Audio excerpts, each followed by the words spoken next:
Hi ಮಾ, ಏನು ಮಾಡ್ತಾ ಇದೀಯಾ? ಯಾಕೇನು ರಿಪ್ಲೈ ಮಾಡ್ತಾಯಿಲ್ಲ? ಆನ್ಲೈನಲ್ಲೇ ಇದ್ದಾಳಲ್ಲ. ಸರಿ ಇರು, ಒಂದ್ಸಲಿ ಫೋನ್ ಮಾಡ್ತೀನಿ. The person you have called is speaking to someone else. ರಾತ್ರಿ 11 ಗಂಟೆ ಆಯಿತು. ಇಷ್ಟೊತ್ತಲ್ಲಿ ಯಾರ ಜೊತೆ ಮಾತಾಡ್ತಾ ಇರ್ತಾಳೆ? ಮೇ ಬಿ ಫ್ರೆಂಡ್ ಜೊತೆ ಏನಾದರೂ ಮಾತಾಡ್ತಾ ಇರ್ತಾಳೆ. ಚಚ್ಚೆ, ಆ ಥರ ಏನಿಲ್ಲ. ಹಾಯ್ ಮೇಡಮ್, ತುಂಬ ಬ್ಯುಸಿ ಅನಿಸುತ್ತೆ.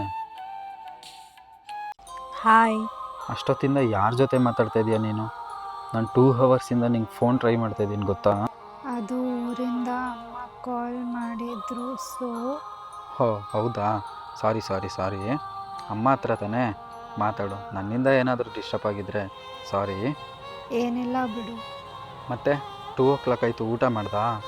ನೋ, ನಾನು ಇವಾಗಲೇ ಏನಾದರೂ ಆರ್ಡ್ರ್ ಮಾಡ್ತೀನಿ. ಇಟ್ಸ್ ಓಕೆ, ಹಸಿವಿಲ್ಲ. ನೀನು ಮಾಡ್ದ? ನೀನು ಊಟ ಮಾಡಿಲ್ಲ ಅಂತ ನಾನು ಇನ್ನೂ ಊಟ ಮಾಡಿಲ್ಲ. ಸರಿ, ಅಮ್ಮ ಮತ್ತೆ ಕಾಲ್ ಮಾಡ್ತಾ ಇದ್ದಾರೆ, ಮತ್ತೆ ಮಾಡ್ತೀನಿ.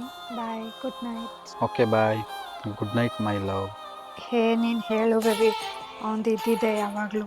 ಅಮ್ಮ ಕಾಲ್ ಮಾಡ್ತಾ ಇದ್ದಾರೆ ಅಂತ ಹೇಳಿದ್ದೀನಿ. ಅವರಮ್ಮ ಎಷ್ಟು ಕೇರ್ ಮಾಡ್ತಾರಲ್ವ. ಎಷ್ಟೇ ಆದರೂ ಮಗಳಲ್ವಾ, ಊರು ಬಿಟ್ಟು ಓದೋಕ್ಕೆ ಅಂತ ಇಷ್ಟು ದೂರ ಬಂದಿದ್ದಾಳೆ. ಅವ್ರಿಗೂ ಸ್ವಲ್ಪ ಭಯ ಇದ್ದೇ ಇರುತ್ತೆ ಅಲ್ವಾ.